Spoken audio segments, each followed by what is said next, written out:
This is the Suffer Up podcast with Nate and Ryan. We are coming at you again today with another episode that we are excited to talk about. Ryan, how are you?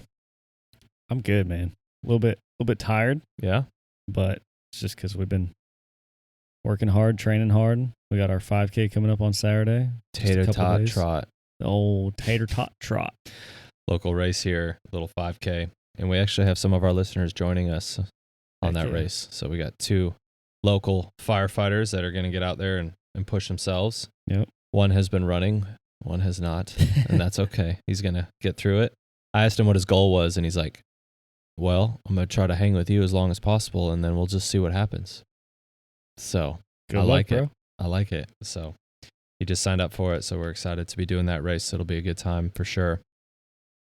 So before we dive into today's topic, we want to thank our awesome partners and sponsors with Sofsocs. Yes. I just did actually a 200-mile review on a single pair of socks. I specifically set the first pair that I got and put on, I set aside, and I'm like, I'm just going to wear these socks for all my runs and just wash them. And I run pretty much every day. I usually take one, maybe 2 rest days a week, depending on my mileage. And set them aside, washed them, and was religious for, about 2 months or so of wearing just those socks. And I've been very impressed with their durability. So we not only, obviously, we support them because they're partnered with us, but we truly can say that we love their product. Yeah. They make a good sock. And I ran a trail marked on Garmin. You can keep track of your mileage on your shoes. So Yep. I had my trail shoes on. I'm like, okay, perfect. I'll just log in under those. And I wore a competitor sock.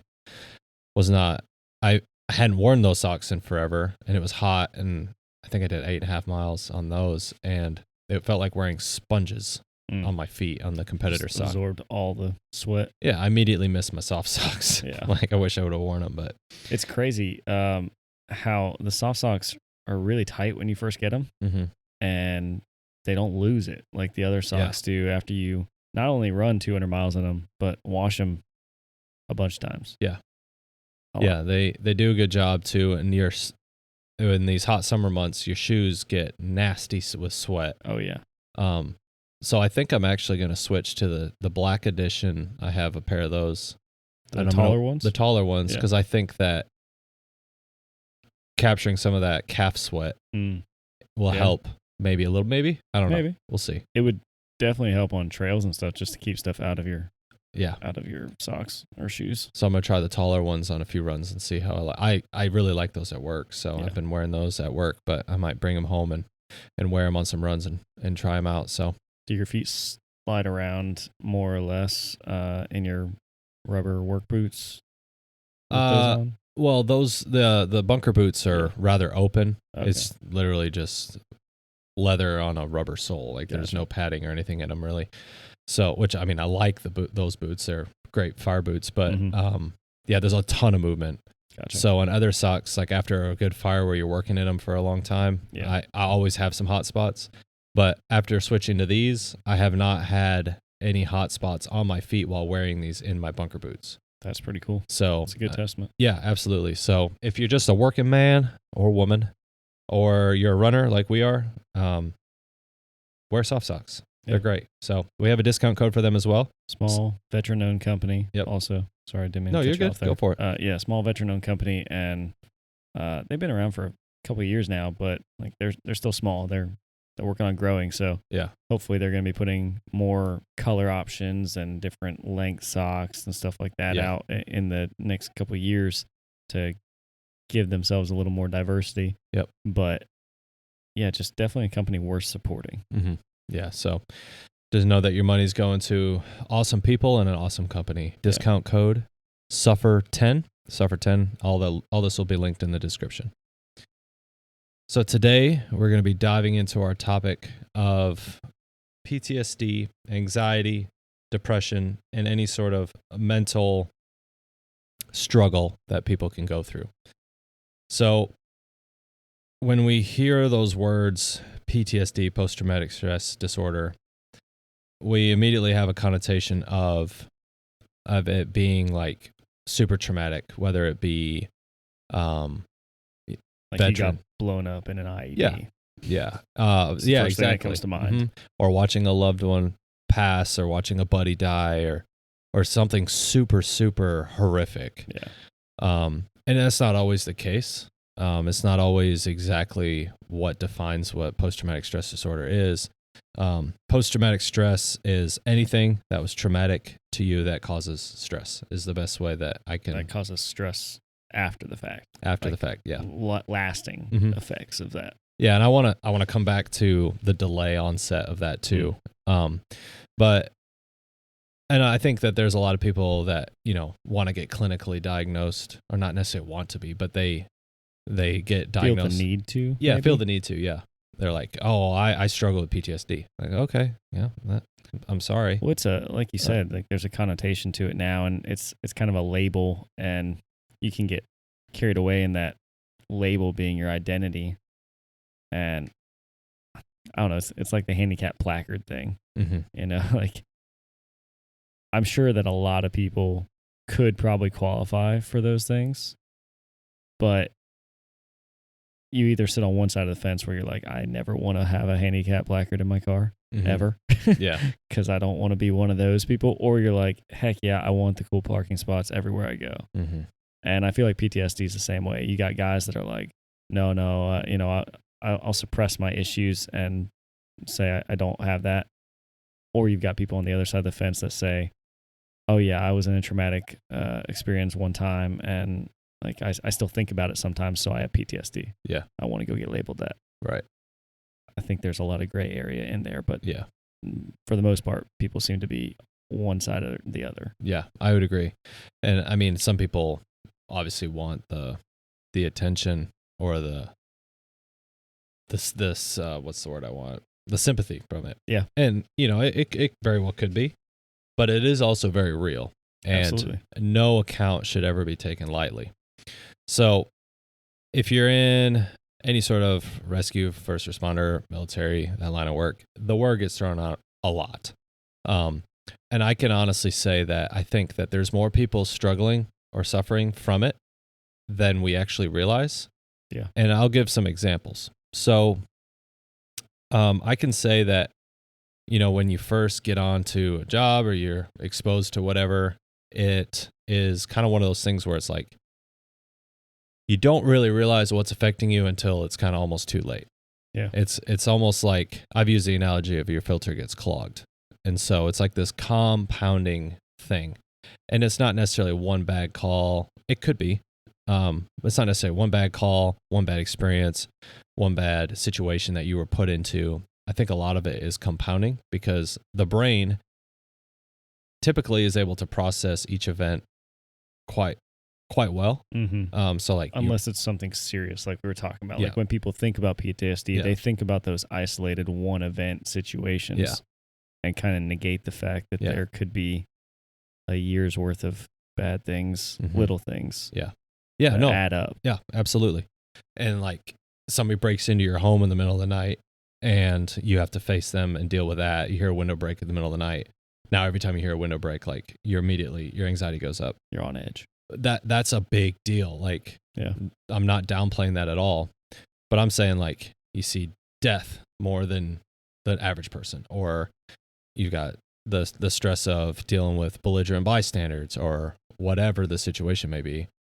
Over time, like, you face that thing, and it's like, yeah, well, that sucks, whatever, and then you kind of move on.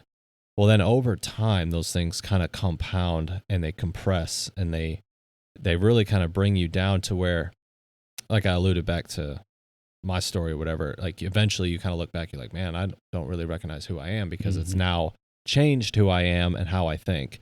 And it ultimately will change you. It's a matter of managing it in an appropriate way. Yeah.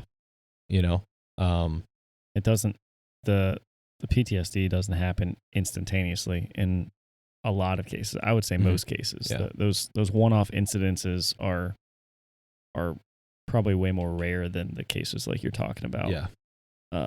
So it takes a lot of time for that to sink in, and then for you'd actually realize what's happened. Yeah. And not everybody's self-aware enough to recognize that, hey, I'm changed. Yeah.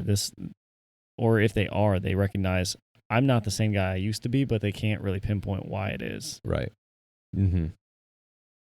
Yeah. So like that whole complex, it's a lot to chew on in an hour-long podcast, but I can tell you from my experiences with it is there's certain what I call like triggers that can happen, and whether you can manage those triggers when you run into certain situations or instances. So for example, when I transitioned from one department to another, the environment is different, right? So the people that I dealt with elsewhere were maybe like the clientele was a little different, and there was a little bit of edge there. You had to kind of conduct yourself in a certain way, almost as essentially a defense mechanism. Like a tough guy a little bit. Kind of, because just to protect yourself. Right, because you had to have that edge in order to, you had to be 10 steps ahead of what was going on in this high stress, high boom, boom, boom, boom, boom. I'm not saying that doesn't happen where I'm at now, but with all that said, I had to change because I realized like, whoa, I'm being a little aggressive here, you know? But certain things, when I go in certain homes or certain houses, I'm immediately go right back to a situation, or immediately go back to a call, or immediately go back to something or an incident. Like, and there's no, the way the brain works is just incredible how you can smell something, see something, and then you immediately go back to something. Yeah. You know? I think smells are the worst, man. Mm-hmm. Certain smells just trigger that. It's like your nose and your brain have the shortest connection, I guess. And it just brings back a memory instantly. It's incredible. So, you know, I don't know if I talked about it on here or not, but I mean, driving on the road, saw a pile of trash and thought it was a kid in the road. Like, had that, I remember that call, and I immediately, like, why would a piece of trash at night on the middle of the road make me go back to that? And then I react, my body, without, subconsciously, I reacted to that situation. Yeah. And so it's like, that's essentially PTSD. Yeah. So like, that is a post-traumatic, it's after the traumatic experience, stress disorder. Like, that is PTSD. Yeah, your body physically reacted to the stress of that thought. Right. Because of the memory. Exactly. Yeah. So what I'm trying to say here, hopefully it's getting related correctly, is it's not always the textbook, like, oh, I can't sleep at night, I'm this, I'm that, I'm dealing with super high anxiety, I cry myself to sleep at night. It's not the Hollywood version all the time. Do some people get to that level? Yes. It's sad, it's unfortunate, but ultimately whatever stress you were involved with has now changed you in a way. And I don't think that you can truly come all the way back. I think that you can come very close to all the way back to baseline, normal. Yeah. But it will always be there.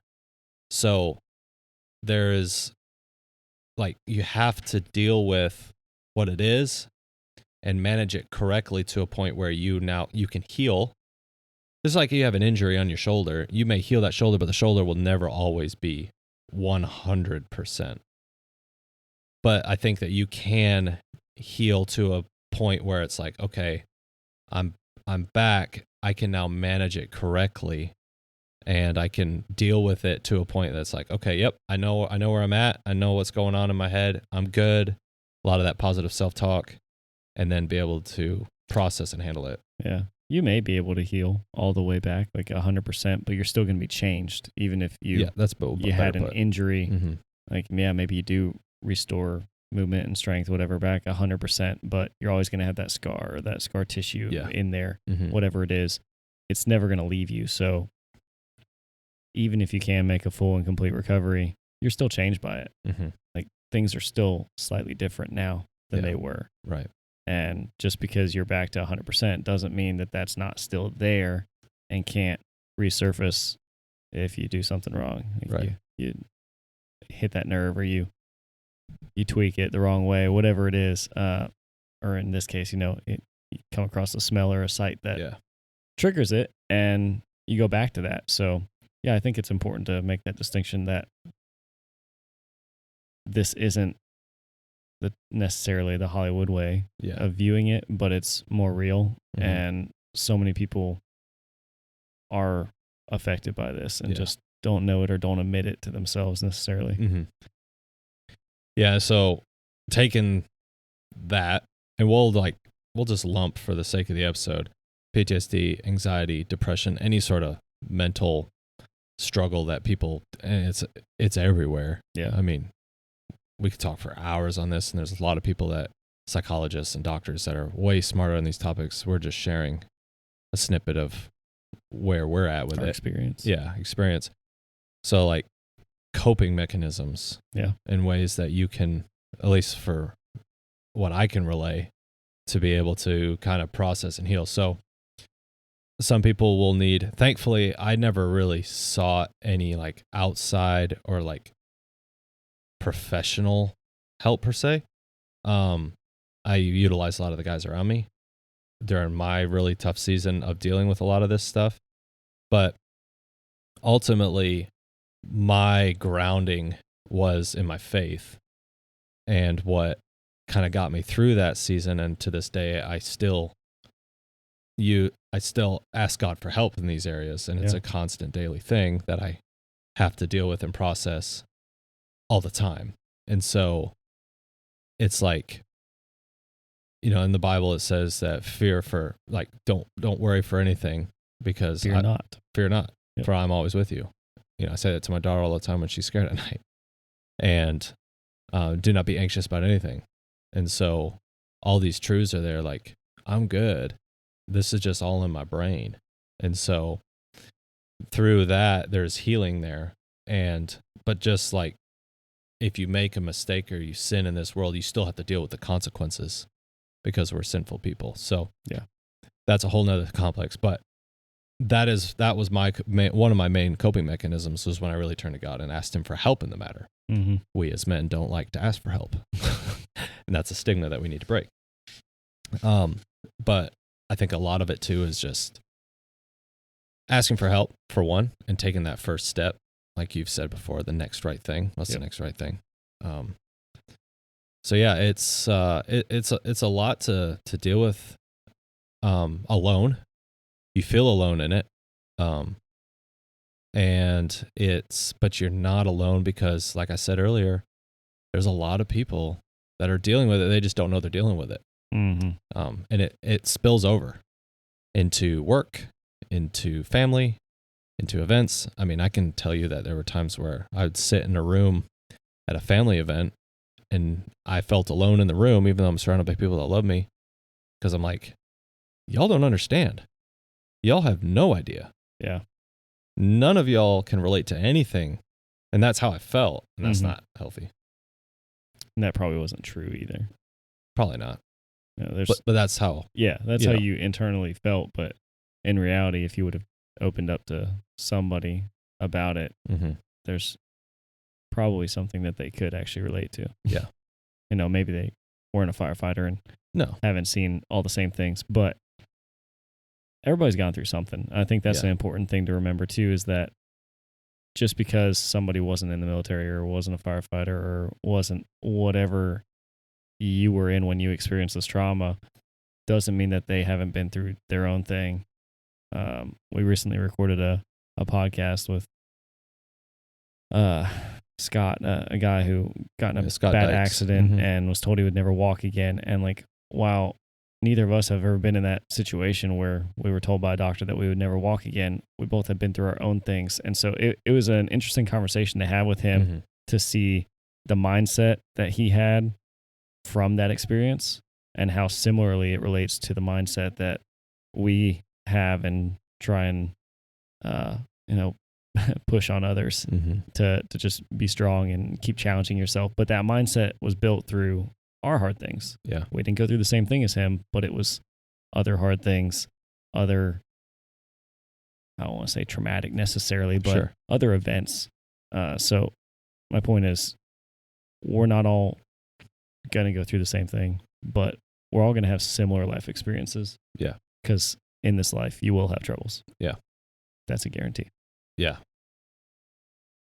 So what does help look like for somebody that feels like, oh yeah, I checked that box. I have that. Because I remember listening to actually a podcast. I don't remember which podcast it was. I'm like, wait, I've got that. Wait, I deal with that. I don't sleep at night.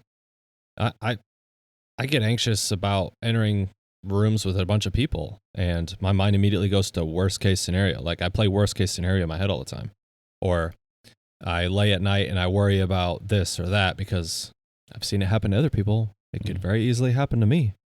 So I'm immediately worried about all this stuff. Meanwhile, my wife's over there sleeping, snoring away. Yep. She doesn't snore. I didn't say that, Lauren.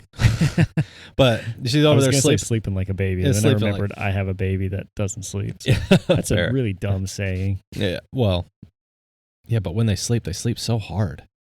Yeah, but they also wake up 3 times in the middle of the night. That's true. Yeah. Keeping you awake. Yeah. Anyways. Yeah. So with all that, it's like you hear these symptoms and you're like, wait, I've got that. And then you immediately go to like, okay.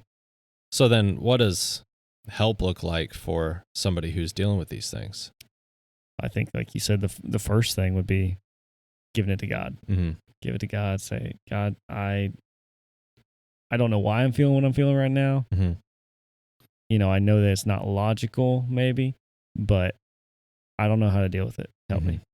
Okay, well, that's probably gonna fix it. Yeah. Just to be honest, or maybe it's not, and maybe that's God's way of saying, nope, you need to reach out to somebody else. Yeah. You need to talk to other people, and that would be my second thing. Would be after you talk to God, talk to others. Yeah. Whether that be your wife, whether that be friends, whether that be coworkers, whatever it is, talk to them. My wife's always done a good job at kind of calming me down. Anytime that I get worried or anxious about something, she's very quickly and easily able to point out how illogical what I'm saying or thinking is. And it allows me to look at it from that logical lens and go, yeah, that doesn't make any sense. And like, I'll say this to her. I'll say like, I don't know why my brain's processing it this way or thinking about it this way, but it is. And so the more that I have conversations with her, the more I start thinking in that logical manner, and I'm able to learn to do that myself. Like, no, that's not a logical thought. Just, think about the logical thing. Okay, what are the chances of that actually happening? Very, very low. What are the chances of XYZ good things happening? Mm-hmm. Very, very high. So let's just think about that. Yeah, and like that's step 1, to give it to God. Yep. Step 2, lean on others. Yeah. The Bible clearly states that, and we're supposed to share our burdens with others. And as we said earlier, we as men, and if you're a woman listening to this, just bear with me. We as men do not ask for help by nature. We don't. Like, why? I don't know. We're doers. I don't even like listening to my phone when it gives me directions. Yeah. And some people I know, they hear something and they immediately want to do the harder thing or do the exact opposite, But we should be sharing our burdens with people that we trust. Yeah. And I don't choose who you share your burdens with. Please don't. If you want to do it in a public setting, that's cool. But just share your burdens. Prepared for the backlash of that. Yeah. Because not everybody is going to be your friend and be supportive of you. Other people are going to be there and make fun of you or ridicule you for even thinking that. Yeah. I mean, my wife could very easily look at me when I'm anxious about something and be like, you're an idiot. Yeah. Like, clearly that's not what's going to happen, or that's not a normal thought. You're just being dumb. But she doesn't. She's caring and compassionate about it. So, like Nate said, be careful who you share it with, or be prepared for the outcome. Yeah. Yeah. No. Yeah. That's perfectly put. And I mean, for me, it was kind of like I kind of stopped at step 2.5 because step 1, gave it to God. Prayed about it. Step 2, told my wife, hey, I'm messed up. I got to do something about this. And then I immediately tried to fix it on my own, turned to other things, to try to fix it. That didn't work. Our carnal nature will naturally grab a hold of us, and yeah, that's a whole nother rabbit hole. But with that in mind, step 2.5, I'd say, was I turned to other people. Yeah. Outside of my wife, because I could tell my wife anything. Mm-hmm. And then turned to other people, guys that I trusted, guys that I knew, and like, dude, man, I need to change what's going on. And then kind of created like a mission plan in my head of like, how am I gonna fix this? Yeah.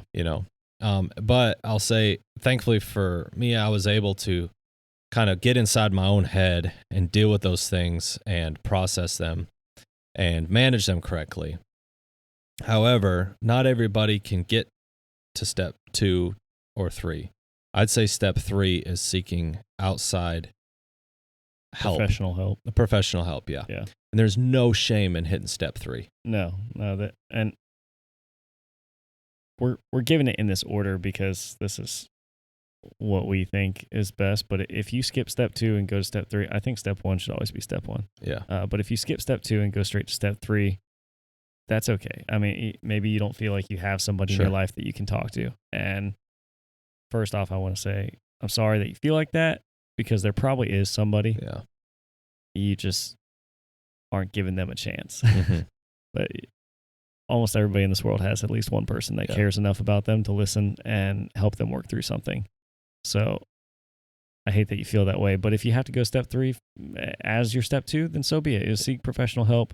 There's people out there that get paid to help you through things. Mm-hmm. So there's nothing wrong with that. Yeah, no, that's sound advice. And if you feel like you're alone in all of this that we're talking about, you're really not. I know I did, so I sympathize. I understand what it feels like. But it takes a ton of discipline and fortitude to be able to deal with these things. And I can honestly say that once you learn how to manage it, how to deal with it, how to process these things and cope and eventually heal, I will say this: it takes a ton of time. Yeah. It is not an overnight thing. So I found myself getting quite discouraged when I immediately went right back to what I felt like ground zero. Yeah. You know what I mean? Like, I'm like, okay, I'm doing good. And then this happens, and then I blow up. Well, if you've ever sought help from somebody and then walked away from that discussion feeling like, oh man, that was so good. Like, that made it so much better. Yep. You kind of ride a high after that. You're like, man, I feel like I'm not going to have these thoughts again, or I'm going to do better. And then, like you're saying, something comes up and you immediately resort back. It's like, dang it, dude. Like, that did nothing for me. But it did, though. But it did. It's a step. Mm-hmm.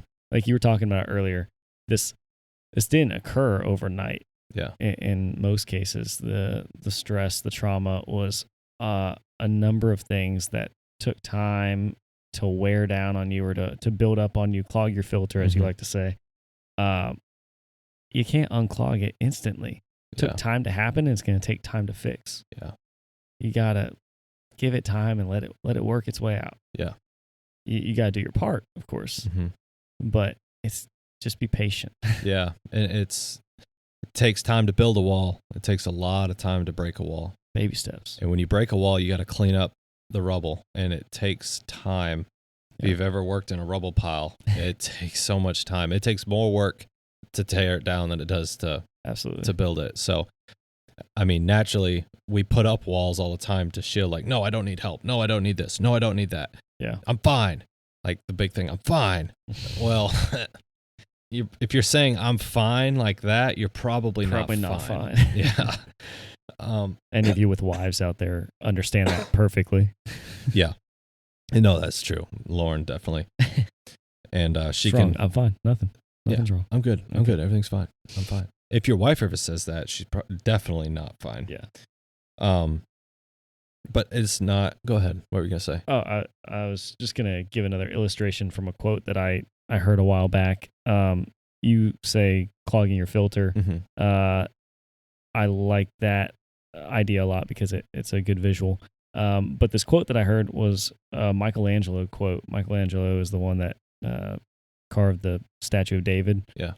And did a bunch of other paintings and stuff. I mean, phenomenal artist. But specifically in regards to this statue of David, he said, I created a vision of David in my mind and simply chipped away everything that was not David.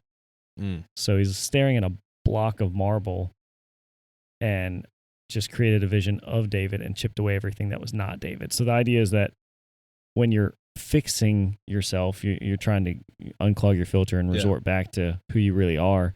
You're not necessarily refining yourself.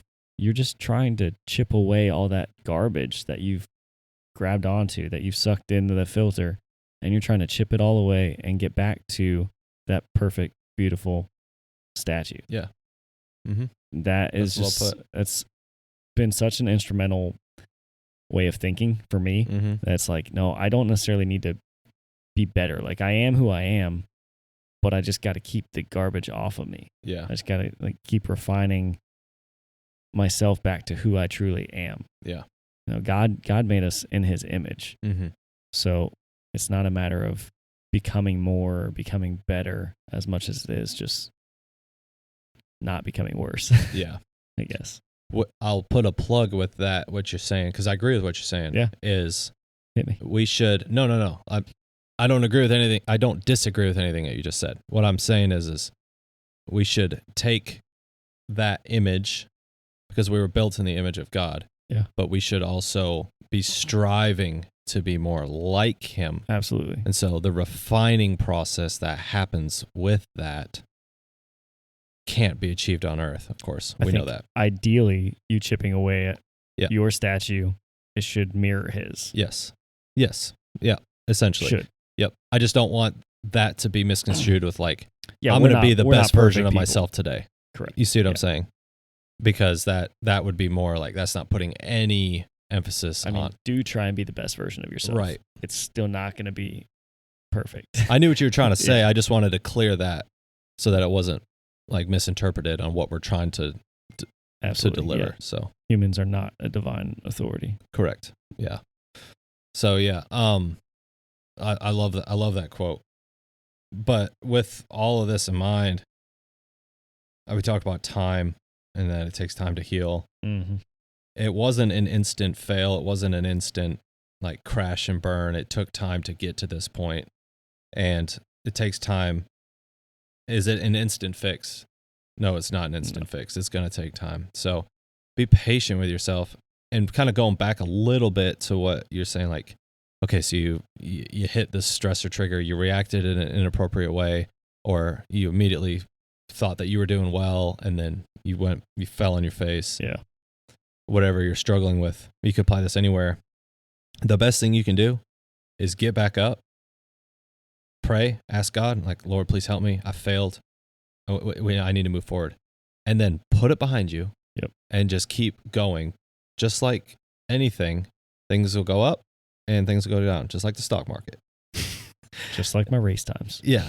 They go up, then they go down. Then you hit a peak, and then you go back down again. And then you reach a higher peak, and then you go back down again.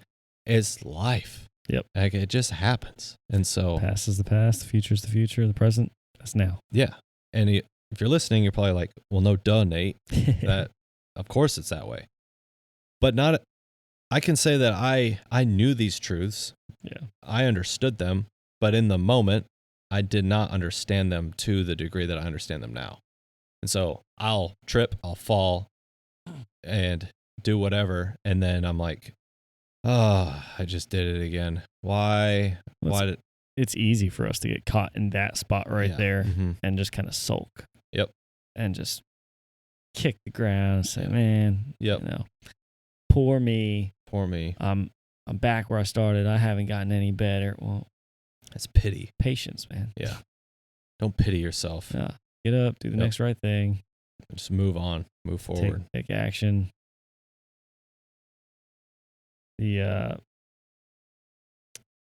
thing that I love about that step 2 of talking to other people is not just that other people may have experienced something that we experienced and can like relate to it, but that it will bring you and whoever you talk to about this so much closer together. Yes. It will unite you way more than you ever thought was even possible. If you've ever gone through a stressful or traumatic time with somebody else, you're probably way closer to them than you were beforehand. Yes. And potentially one of like your best friends or, you know, your wife and you are way closer. But it's just those kinds of times going through them together, even if that person wasn't necessarily a part of it, but if you share your stress and your problems with them and allow them to be a part of it, they will feel like they went through it with you, and you guys will come together so tightly. There's a level of trust there. Yeah, and like, love. Yeah, when somebody comes to me with something, even if I hardly know them, and they tell me what they're going through, I immediately feel slightly honored. I'm like, oh, wow, the fact that you want to share this with me tells me a lot. And so I'm like, wow, okay, well, first of all, thank you for trusting me with this. Yeah. And so I'm immediately honored with that. And then I immediately have this sense of like, okay, cool, I want to help you. Yeah. You know?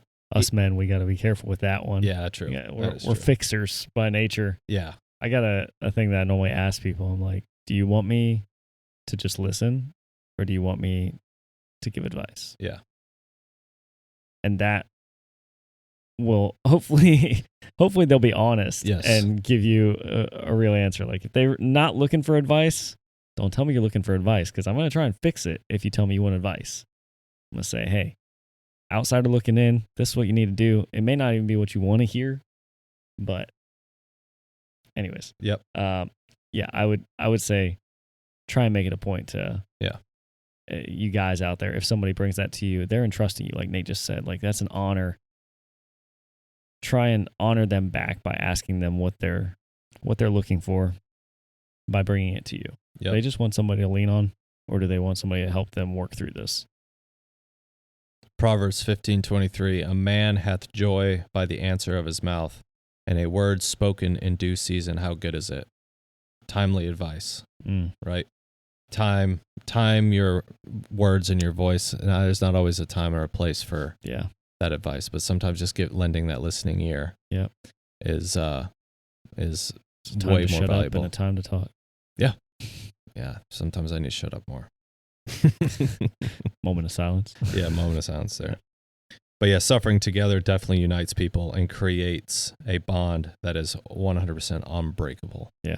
I can tell you that Lauren and my relationship is tenfold stronger through that season, because I wasn't the best husband during that time, because I was dealing with my stress. I didn't want to deal with her stress because I've got my stress. I don't want to hear which is wrong. Like, it was not a good time. What I'm saying sounds absolutely horrible.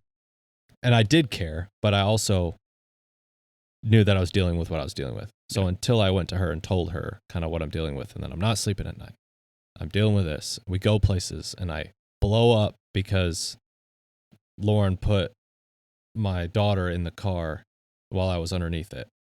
And I blew up and lost it on her. And she went in the house crying because of my reaction. I'm like, that is not cool, man.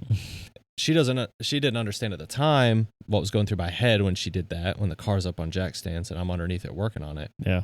But a couple months ago, I just ran a guy that got crushed on the car, under the car, and my brain immediately went to like, I'm going to get crushed in this car because the car's going to shift because she's putting my 30-pound daughter, like it's super not realistic, but it could happen. And so my brain immediately goes there. But because she saw me through those worst times of my life that I hope I never see again, naturally there'll be something else that comes up, and we get to see that challenge, look at it in the face, and deal with it again. All right, cool. We've been here before. Let's handle it in a more upright manner. Yep. Together, head on first. Together, hand in hand. Let's do this. I think what we're kind of drawing to a conclusion here is that oftentimes we just try and fight these issues on our own, and that never ends well and never serves us. Never end up working through it by yourself. Yeah. I don't think there's a case of PTSD or anxiety or depression where somebody has overcome that solely on their own accord. Mm-hmm. I just don't think it's a thing that you can beat by yourself. No. You need God at the very least. Yep. And there was a quote that I heard. I wrote it down to say on here, it kind of in a conclusion, is PTSD, anxiety, depression, enter whatever you want there, ruminates in avoidance. So I'll say it one more time. PTSD, anxiety, depression, ruminates in avoidance. It will stew if you avoid it. So it's a real thing. It is 100% real. If you say you suffer with anxiety, I believe you. Like I understand. I feel Recognize you. That. I hear you. I understand you. But you can't avoid it. You can't just say, oh, I have PTSD. I have anxiety. I have depression. Okay, cool.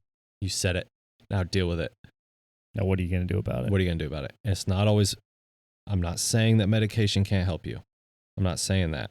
But what I am saying is there is a way to heal to a high coping level to be able to overcome this and move forward, and then you can live a fulfilled life, hopefully with Christ as your center, and be able to move forward from it.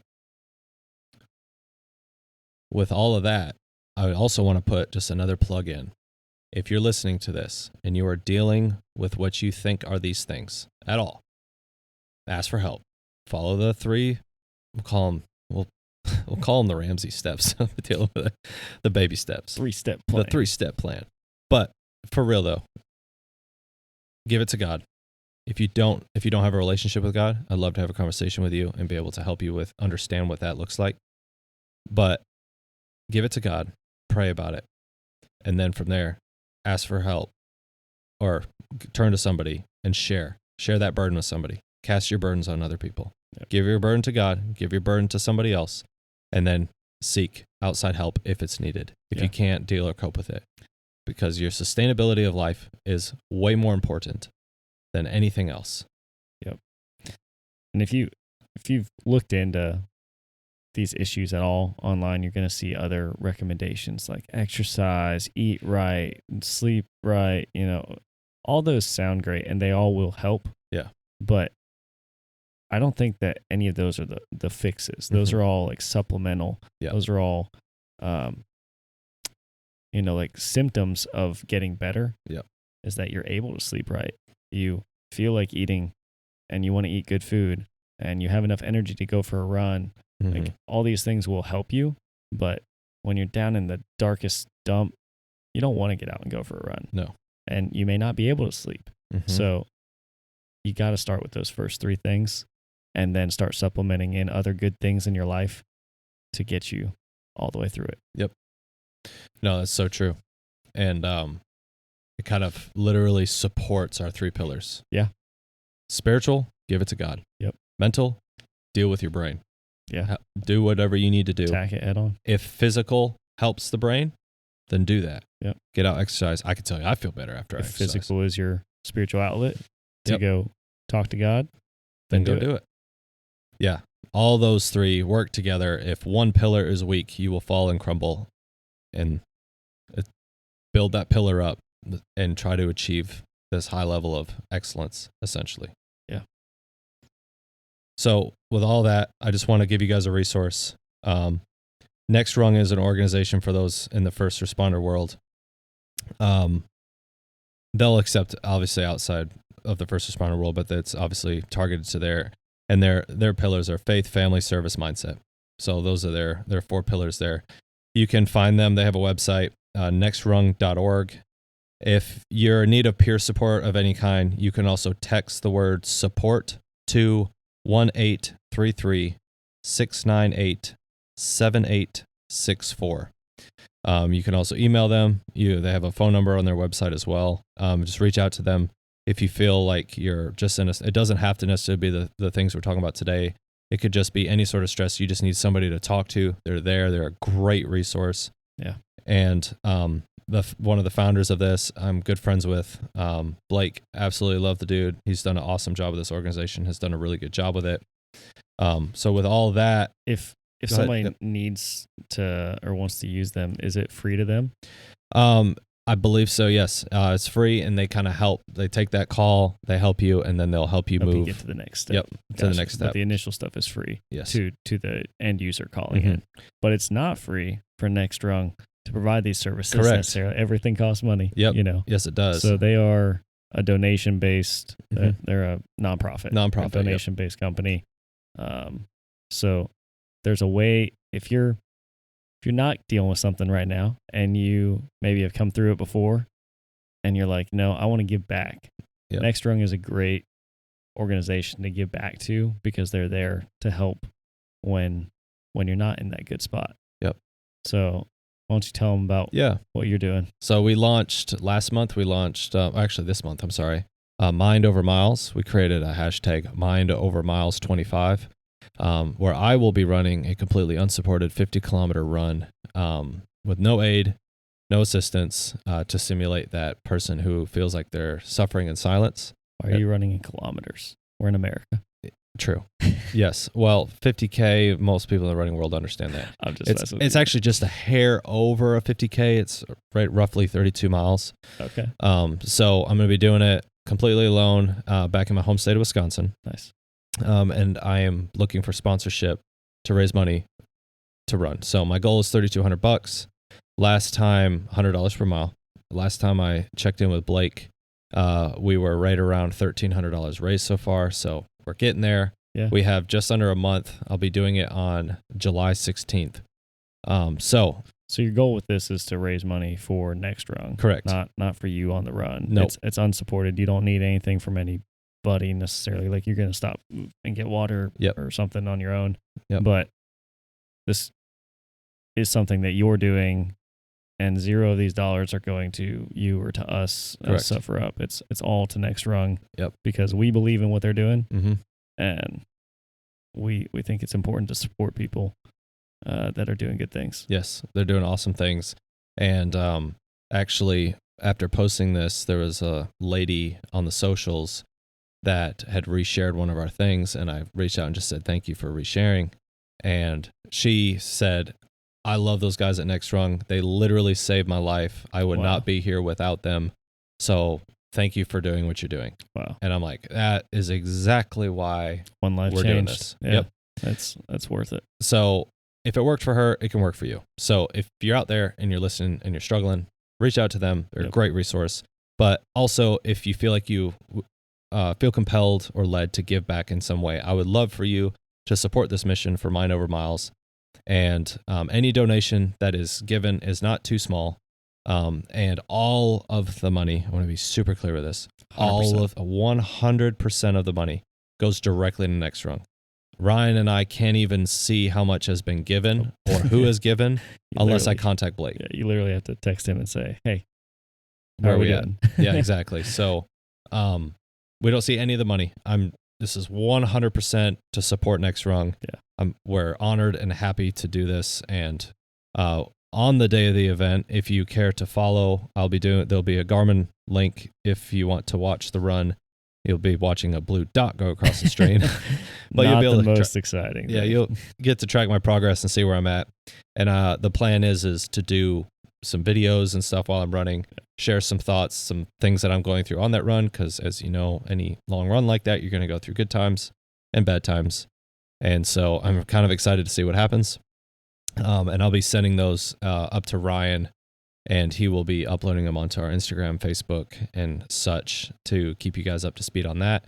The morning of the run, I will be doing a live session for a few minutes as I get all my kit ready to conquer this. And I've only got 2 gas stations that I'll be able to stop at and buy Snickers and Sour Patch Kids and some water. Refuel with champions. Yeah, refuel with whatever the gas station has. And just keep on trucking. It's in a pretty remote area, so I'll be going, I think the longest stretch is, 14 or 15 miles without any aid. And I think there's only like 2 cross streets. Wow.